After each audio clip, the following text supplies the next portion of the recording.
मरियम औरंगजेब बदतमीजी वाकया, रेहाम भी बोल पड़ी। तहरीक इंसाफ तहरीक इंतशार करार। चेयरमैन पीटीआई इमरान खान की साबका अहलिया रेहाम खान ने वफाकी वजीर मरियम औरंगजेब के साथ लंदन में पेश आने वाले अफसोसनाक वाकये पर रद्द-ए-अमल दे दिया।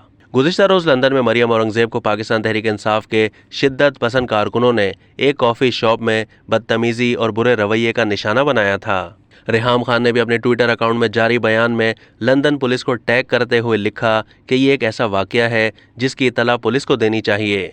ये चेहरे पहचाने जा सकते हैं। यूं इस तरह से सड़क पर किसी औरत का ताक़ुब और उसे कैफ़े में हिरासा करना किसी तौर पर भी काबिल कबूल नहीं है। बदसलूकी करने वाली ख़वातीन और नौजवानों को एहतियात करनी चाहिए। रेहाम खान ने मरियम औरंगजेब की हिमायत में मज़ीद कहा कि आज जो बदतमीज़ी और बदतहज़ीबी मरियम औरंगजेब के साथ हुई, अगर ऐसी ही कोई हरकत तहरीक इंतशार की किसी खातून के साथ होती तो यूथियन राइट्स की अलंबरदार आंटी का ट्विटर खामोश ही ना होता।